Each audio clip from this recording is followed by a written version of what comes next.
Thank you. Thank you to the Centre for Homelessness Impact and to Ligia for the invitation to be here. It's actually, personally, to be in this very building is really a profound experience. I've known it all my life. My father and mother were both leading Quakers. I'm from a Quaker heritage going back to the 1650s. And I've often been in friends' house, but I've never made a contribution here. So that alone made it worth coming. And then, of course, the wonderful audience and the great organisation and the huge ambition of a world without homelessness made it. I just couldn't possibly turn it down. My dad, all through my childhood, I would want him to play football with me in the garden on a Saturday afternoon, and he'd say, well, I've got to go to a friend's house, because he was doing whatever he did. And Quaker meetings, nobody ever votes. They have to talk until they have a sense of the meeting that they all agree on. So sometimes they take quite a while. Anyway, my dad was very, very good at that, and I'm honoured to be here in his space. And I love the idea of proactive prevention. And now I'm going to tell you a story that's not about homelessness at all. And then Greg is going to ask me some questions, and I think you're going to ask them to ask me questions. And feel free to ask anything, challenge anything, debate it.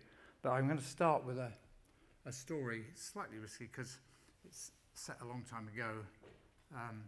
And you've all heard it before, probably several times.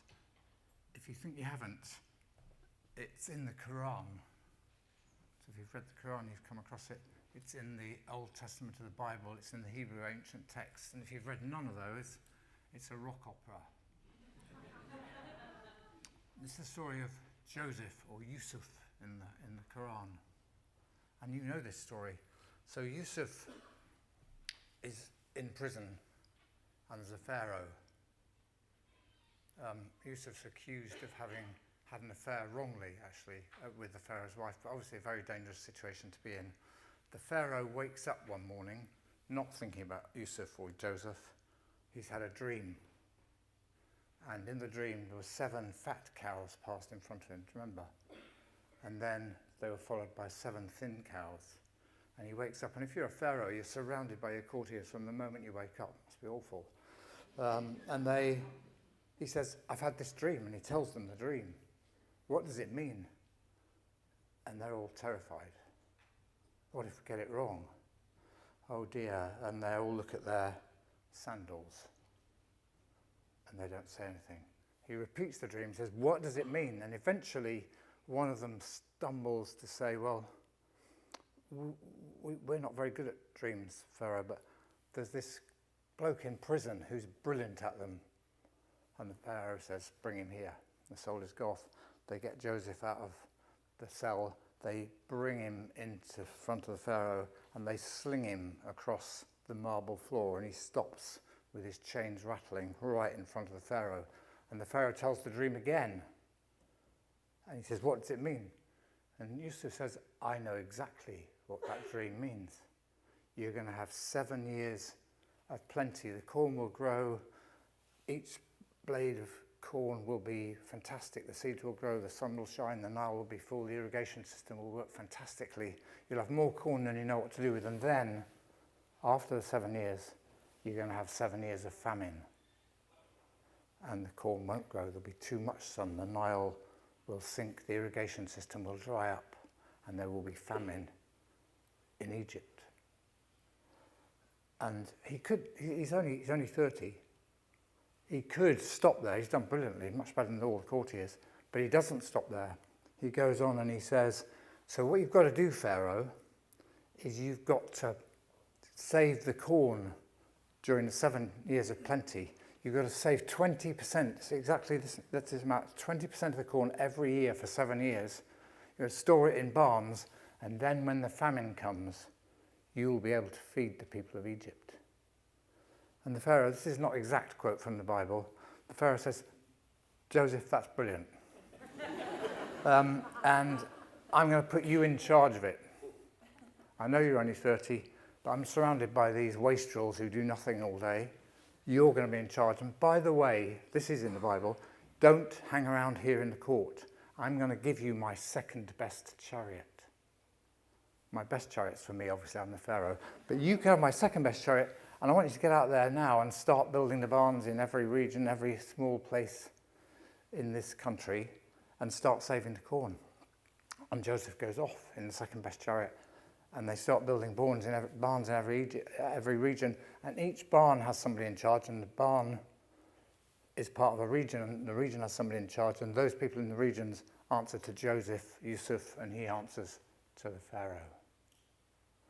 So he's got the whole thing set up, and it says in the Quran and the Bible, after 3 years, the corn was without plenty, was without number.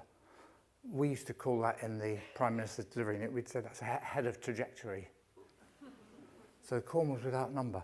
And eventually the 7 years come, and there's bulging barns with the corn saved in every corner of Egypt, and then the famine comes. But of course the famine doesn't just affect Egypt, it affects the whole region. You know this story.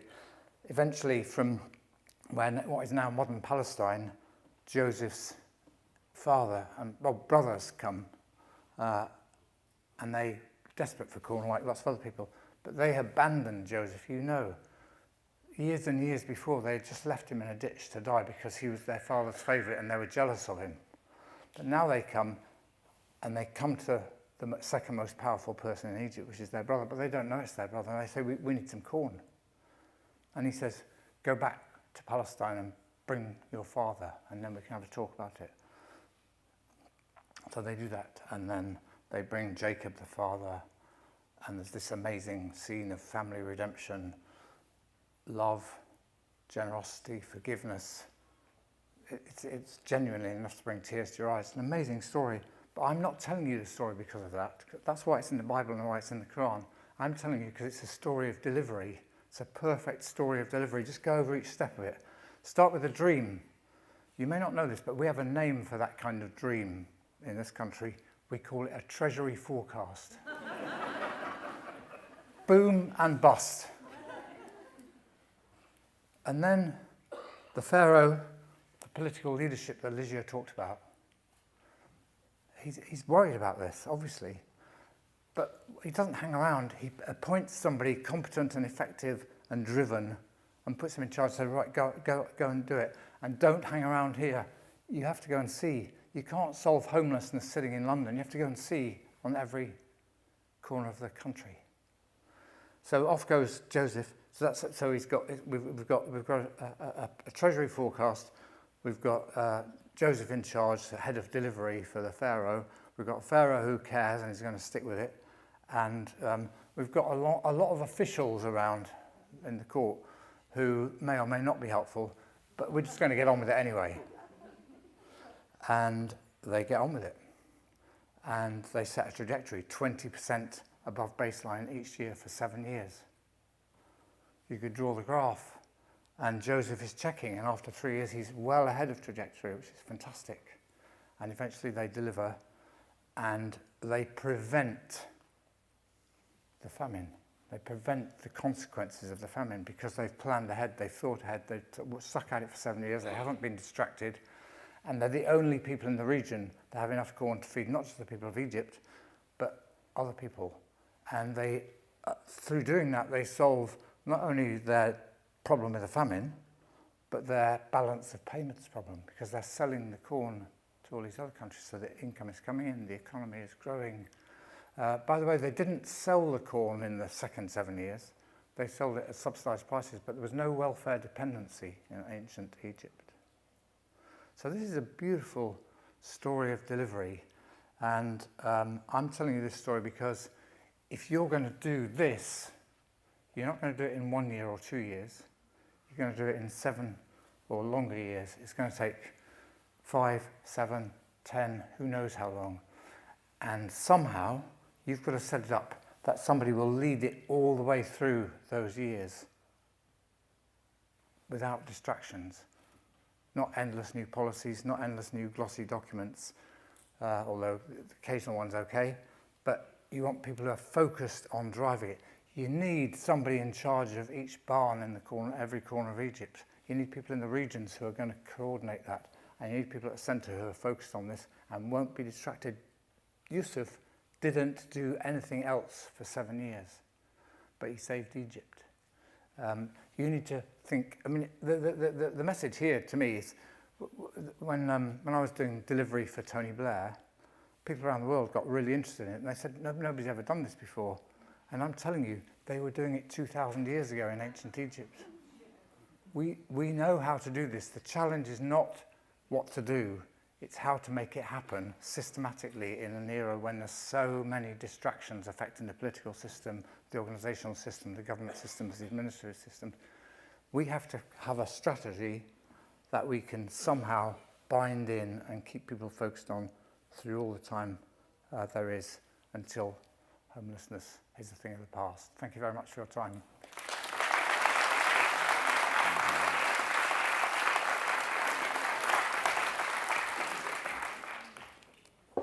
Michael, thank you so much. I'm going to invite you to join me on a comfy chair here. Thank you. And unpack some of that.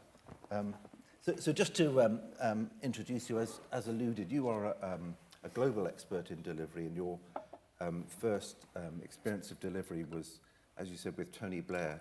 And the task then was education, wasn't it? It was raising standards in primary schools for literacy and numeracy. But since then, you've advised governments around the world on delivery. Yeah. Indeed, not just governments, you've advised business, but you've also advised sporting teams. Team Sky Cycling, you were advisor to Gareth Southgate, the England men's football manager. But you've developed delivery not into an art, but more of a science, I would say. I'd like to just unpack the steps that are required in delivery. And just by way of context, we're awaiting in homelessness the first government strategy for ending all forms of homelessness. The previous administration had a strategy for ending rough sleeping, which was a manifesto commitment for the Conservative Party, but for the first time ever, we're awaiting a strategy for ending or tackling all forms of homelessness. We've, at the Centre for Homelessness Impact, we've put our thoughts forward on what we think needs to happen in this report we produced with the Institute for Government earlier in the year, and copies are available today. They've been put in your delegate packs. And essentially, our argument is, as Legia has outlined, and as is the theme of our conference, we think there needs to be a profound turn towards prevention of homelessness and away from crisis responses. But Michael, the art of delivery does not start with a plan, does it? We have to go before that. We have to define what you're trying to do first. Yeah, so you're right about that. I did, in the first Blair term, I did literacy and numeracy in primary schools, and that we didn't know it would work, but it did in the end. And then in the second term, I set up the delivery unit in number 10, and we looked at health, education. Remember all those targets? That was us. So, it's funny, I had more contact than I wanted with the NHS in the last few years, because I had skin cancer, which is now at least temporarily resolved. And that people you get talking to, because you've got nothing else to do in hospital, and they say, oh, what did you do? And I said, well, I used to do that stuff for Blair. Do you remember all those targets? And they go, yes. They say, that was a golden age. To which I said, that's not what you said at the time. So the thing about golden ages is they tend to be in the past, but the golden age of abolishing homelessness might be in the future, and you have to turn that round. And I think you've done really well in thinking through. But yeah, it begins, delivery begins by setting a goal, an ambition, and you're obviously doing that, and you've been thinking about that a lot and doing good work on it. So the goal comes first, and the goal's got to be, there's no point having an easy goal, because anybody can do easy things. So you've got to have an ambitious goal, and you've got to like doing difficult things, otherwise you're never going to get it done. You obviously do, given the line of work you've taken up, you like doing difficult things, that's going to be important, and you've got to set a difficult goal, and it's got to have a degree of ambition, and you've got to stick to it. When it gets hard and you think, oh my God, we're falling behind trajectory, some parts of government just give up at that point, or they go and do something else. You've got to stick with it. So the goal... Well, but before we leave the goal, you've written a lot about delivery. You've written many books. I've got one of them here, Accomplishment, which is not about, it's about all different fields, politics, science, business. But the theme is you are excited by, and you think it's important that goals must be really ambitious, really stretching. And there's an example here of a Czech athlete, a long-distance runner, Yeah. who sets out to win medals first in the 5,000 and the 10,000 metres, and he runs a marathon, keeps winning medals.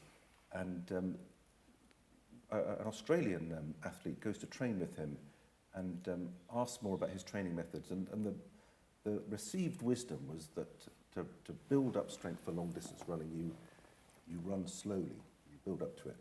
And the Czech athlete said, I don't want to learn to run slow. I know how to run slow. I want to run fast, and stretched himself by doing something he hadn't been able to do before, and was bold and ambitious, and therefore he achieved great things. Why is it important to be bold and ambitious? It is. It's that's Emil Zatopek that you're talking about, and I mean, it's an amazing story. And among other things, his wife was also a gold medal-winning javelin thrower, and for kind of Saturday afternoon entertainment, they used to stand on either side of a stadium and throw javelins to each other. Can you imagine? Anyway, but and survived somehow.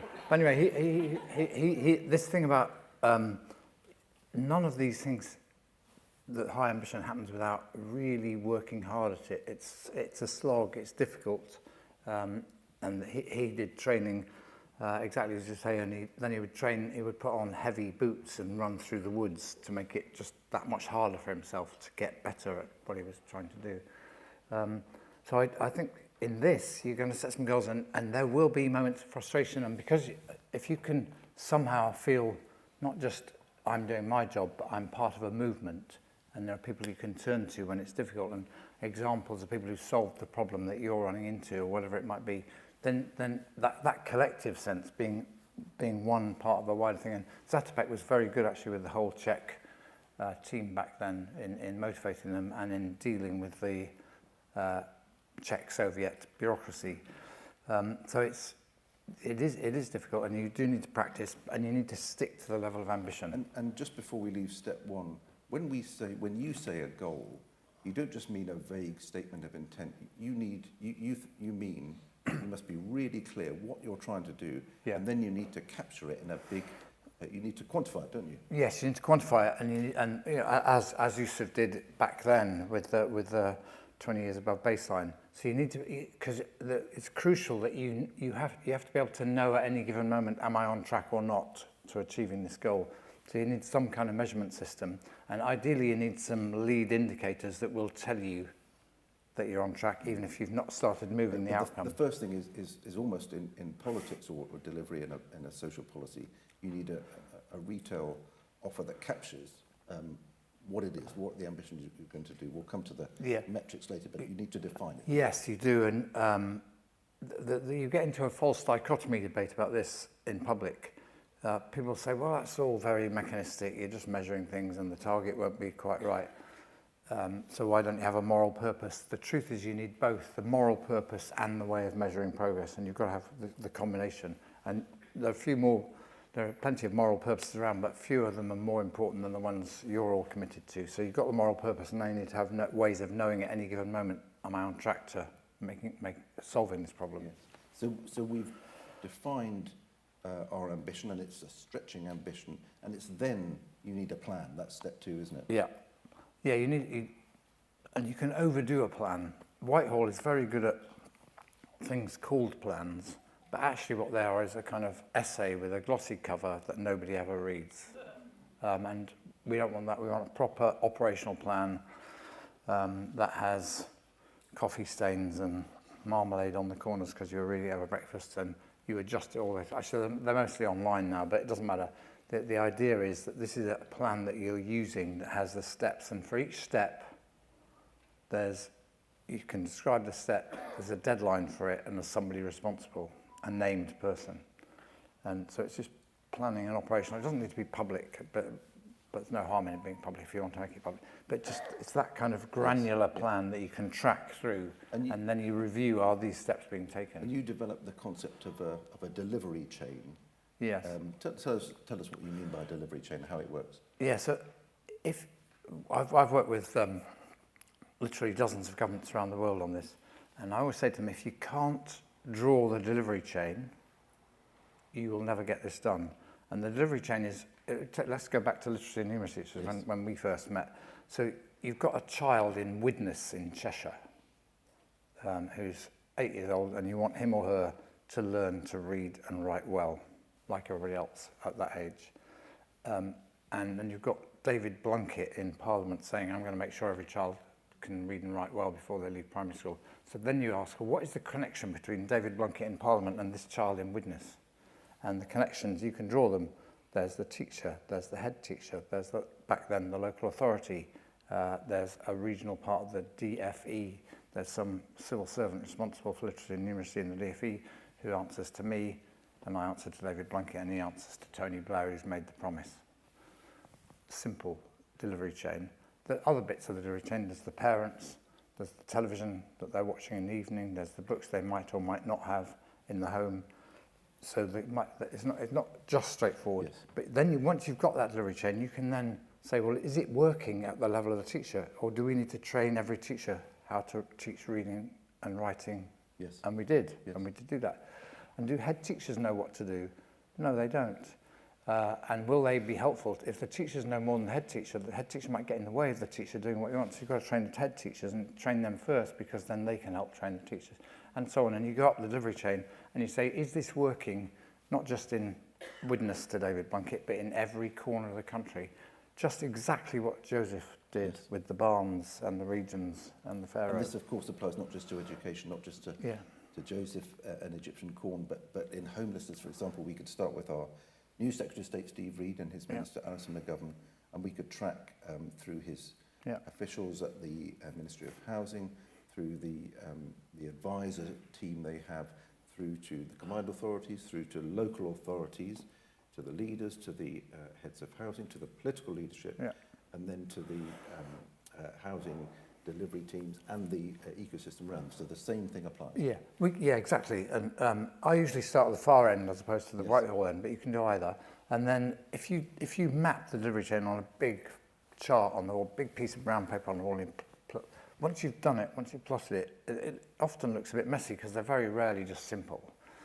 Then you can get everybody in the room who understands this system, the homelessness system, as Ligia called it, and you can put little red dots on the bits of the delivery chain where you think there are weaknesses. And you will find there are 3 or 4 areas where it's just not working, or it might be that the delivery chain might be broken in places, or it might be broken in some parts of the country and not others. And then your system now knows where to address its challenges rather than just make blanket policy and churn out more and more stuff. Numbers at each stage. How many people are at that link of the chain? That's really important, yeah. So if you go back to the primary literacy, there are 190,000 primary teachers, 19,000 head teachers, although there were back then, 150 local education authorities, 15 regional directors of the literacy strategy, and 1 me.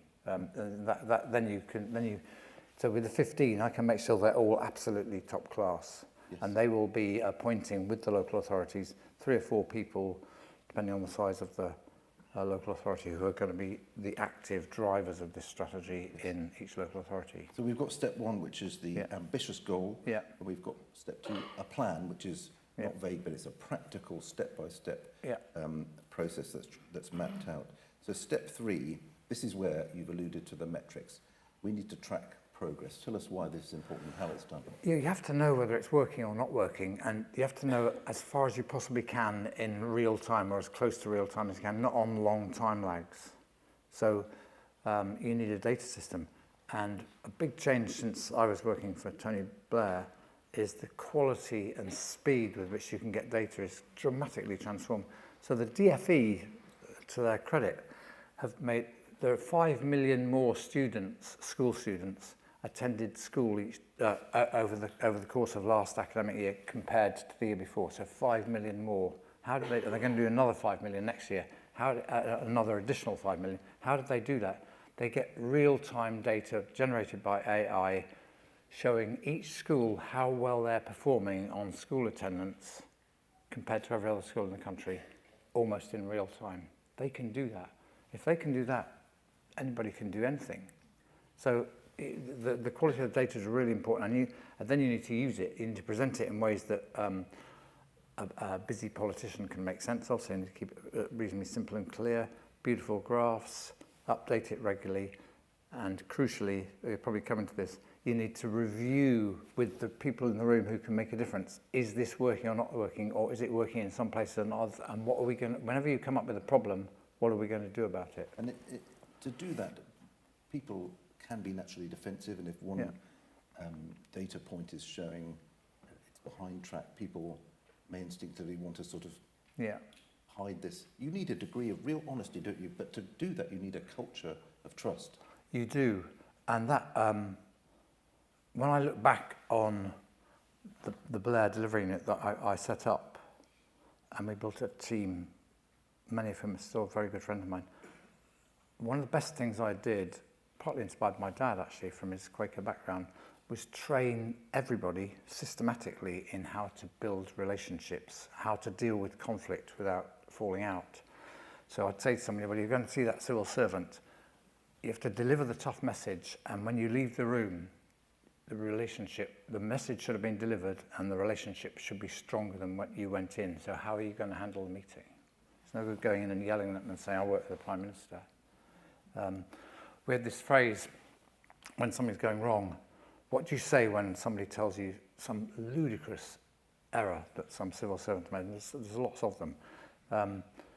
When we went through leaves on the line in the railways, unbelievable, I can tell you the whole story, but when you hear these things, you think, how can anybody possibly think that's sensible? But you don't say, how ridiculous. You say, how fascinating. What were you thinking? You were going to... And then they tell you, and you build it a bit great, and then you say, well, let's try and solve the problem. So you have to get that dialogue. And I spent a decade going to Russia long before the war, trying to help them. My Russian friend said, there are only two phrases you need to know in Russian, Michael. One is, who's to blame? And the other is, what you're going to do about it. And what we learned in the delivery unit is the second question is more important than the first. What are you going to do about it? How do we solve that problem? Can we help you? Somebody might be to blame, but we can deal with that later. So we've referred to the centre, if you like, the ministers, the civil servants.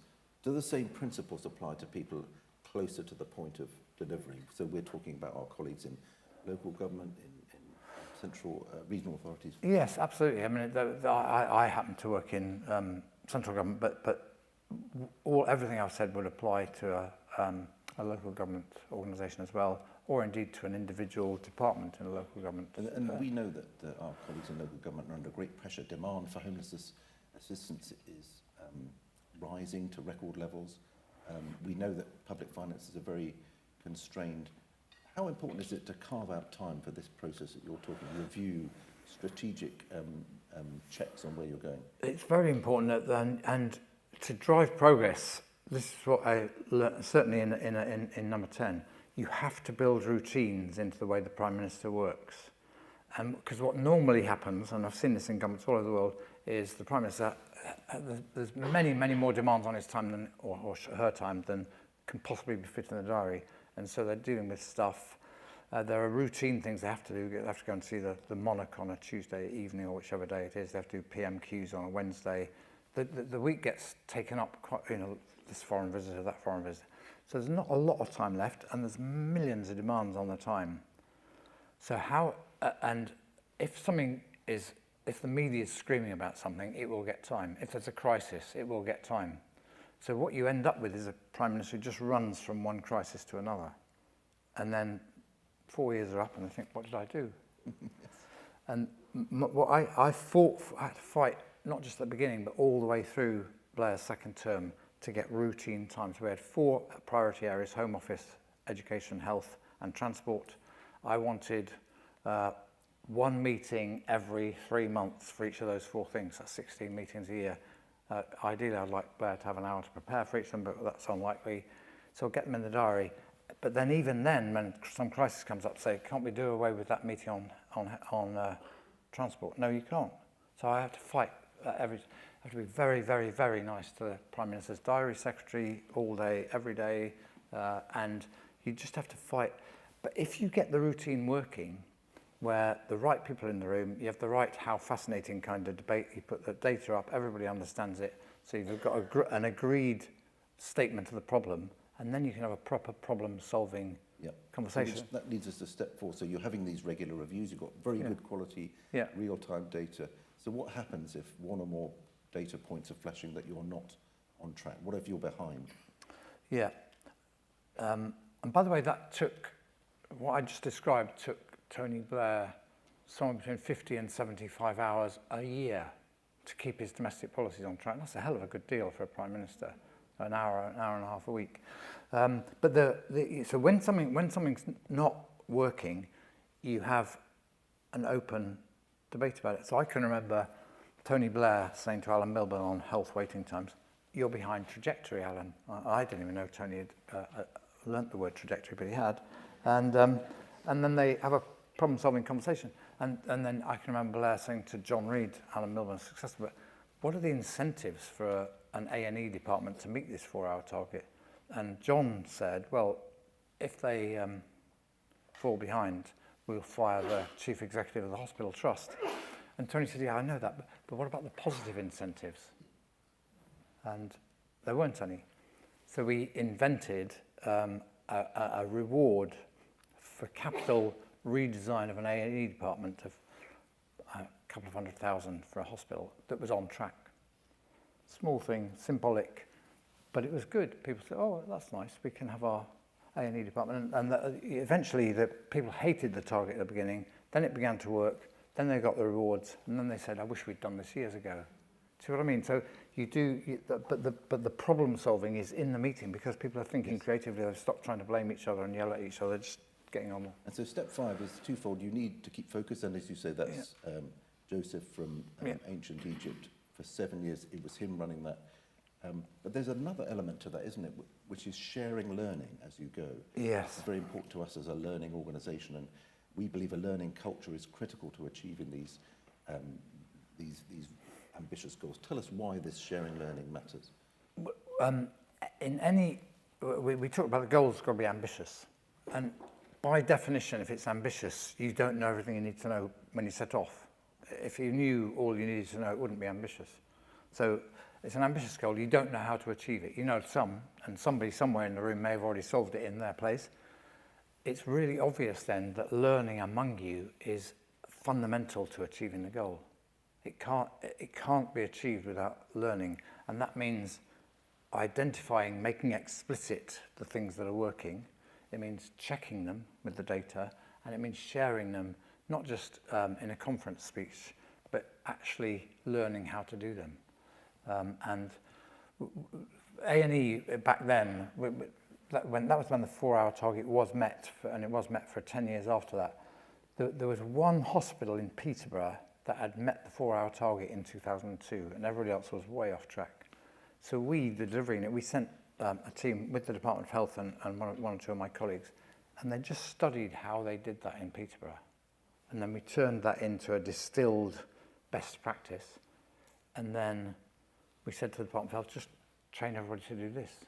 And they said, "Oh, no, we don't work like that. We have to allow them to work it out for themselves." They called it assisted wheel reinvention. We said, "We haven't got time for assisted wheel reinvention. It took thousands of years to invent the first wheel. Come on, we've really got to get on with this." And then they did it, and it began to work. And then there was a team in the Department of Health that if somebody was way off track after all of that, they'd be calling and saying, why everybody else is making progress, why aren't you?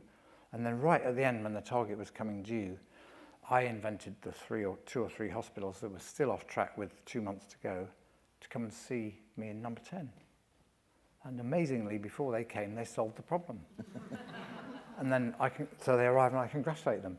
Do you see what I mean? You've got to be systematic about it, but you've got to encourage learning. And it's actually, I mean, you don't need to be accusatory about this, but if you know there's a best practice that works and you choose not to do it, that is unprofessional. How can that be professional? So in a moment, it's got an edge. We'll invite to some questions in a moment. Just very briefly, homelessness is this, as you say, a big, complicated systems problem. But do you believe it's possible to solve this? You have to believe it's possible to solve it. I mean, it's the history of it is not great, but there are among the people in the room there will be huge variations in how well they're doing or not on that. what they need. So I do believe it's soluble. Absolutely, it's soluble, and that prevention is definitely part of it. You and I had a conversation before this about prevention. If you're successful, that's obviously wonderful. But the funny thing is about prevention is nobody notices it. Yes. So if you're a charity in the homelessness area, actually if it's completely prevented, how are you going to raise money? My example of this is the Falklands War. Margaret Thatcher got enormous credit for sending an armada to the Falklands Islands and winning the war and coming back, and big service in St Paul's to celebrate the victory. But in 1978, the same General Galtieri, who was overthrown after the Falklands War, overthrown in Argentina, he began preparations for invading the Falkland Islands then in 1978. Jim Callaghan was Prime Minister. The British intelligence picked this up. Jim sent one gunboat to the Falkland Islands and sailed it around visibly, and so the Argentinians backed off. That's prevention. Brilliant. But who got the credit in politics? So let's have some very quick questions. Please wait for the microphone to come to you. We'll have one here, Alex, I think, and we'll have one here. So can we have the mics here? And we'll take them all three together. So please.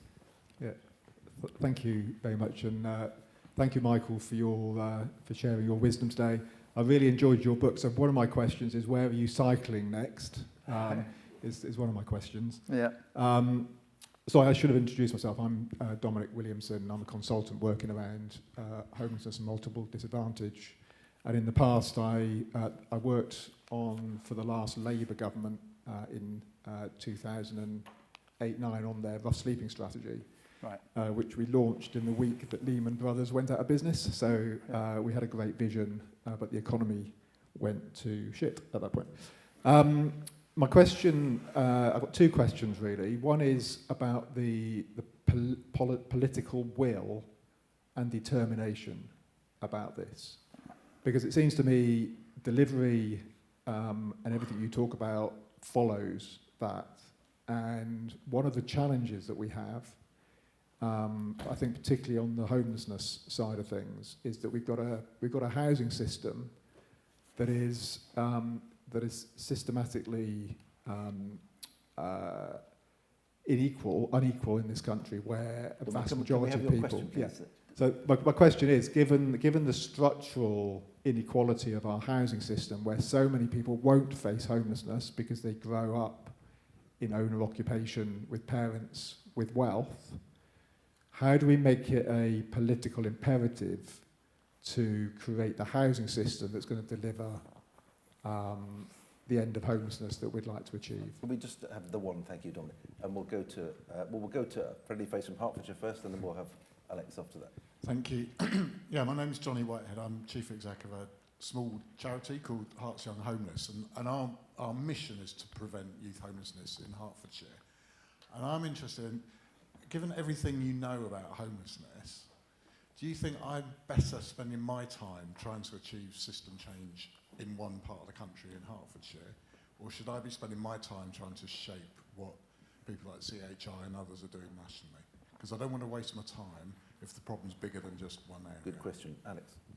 Perhaps to follow on from that, I'm Alex Bax, Chief Executive of Pathway, and similar dilemmas in our world. So we have lots of well-evidenced health system interventions which aim to prevent homelessness. We have nice guidance, but we don't see the health service rushing towards us at all, really. We've worked in various ways, both bottom-up, to try and work place by place as a small charity with big NHS organisations, but I also feel the need for some real top-down direction would make our life much easier, and yet that's very command and control. In a way, the picture you presented of Downing Street was a very command and control system, and yet we're also really interested in localism and empowerment and the front line. So there seems to be there's a tension there. What's the balance between this aggressive, assertive top-down direction and target, and actually trusting the people and being local? Thank you. Well, thank you. They're good questions. I'll try and be brief. I can't answer them all. On the day Lehman Brothers collapsed, I was making a speech in Washington. I'd spent the whole of my summer, because it was September, I'd spent the whole summer working on it, ages, and suddenly during my speech, nobody was paying attention. Like, there was 500 people in the room, and they're all looking at their phones and walking out. And I finished my speech, but I know nobody heard it at all. But it was still potentially a good speech. Political will is really important, and you have to try and find it. You have to get the moral purpose. You have to show how solving homelessness is part of a wider housing system. Housing is an issue. The government's committed to building 300,000 houses a year. Nobody's done that since Macmillan in 1955, they're working on that. And if you can show how the problems you're dealing with are part of that wider system and build them in, then you can get the political. Because if you set it up, with where it's just,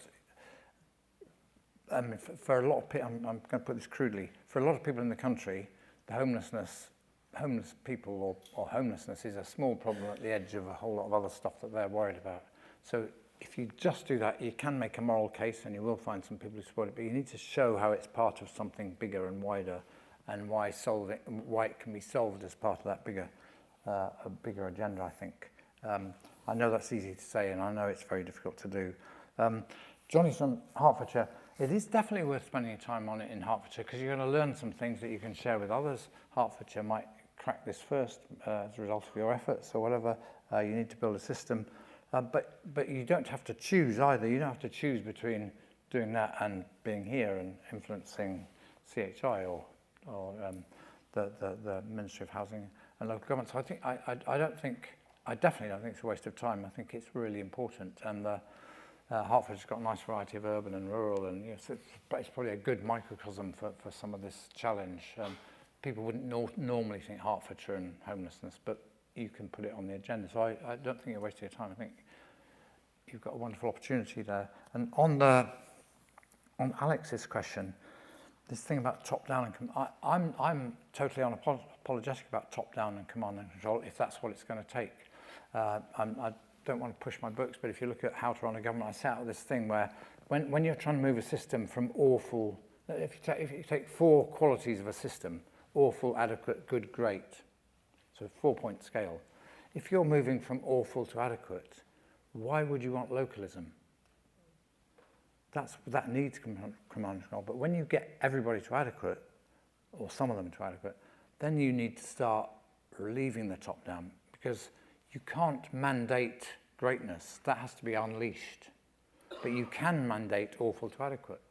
And some of what's happening in homelessness is awful, and you've got to shift it on, and that requires top-down pressure. So I personally don't think anybody needs to be apologetic about top-down pressure to change things that are awful and make them better. If you keep the top-down pressure forever, you'll never get to greatness, because you have to unleash that. You have to create the freedom for people to invent the way forward. And the same will happen with homelessness. So as you go up the scale from awful, adequate to good to great, you need to shift from top-down pressure to unleashing greatness. And to put that in simple language, you used the word, how do you balance localism with top-down and command and control?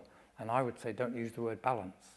Use the word combine. How do you combine top-down pressure and localism? They're both important, but you have to get the sequence right. Thank you. I regret we're out of time now, Michael. It's a very fitting note on which to end. Fascinating to hear your thoughts. Thank you so much for sharing them with us. So please join in thanking Michael. Thank you. Thank you very much.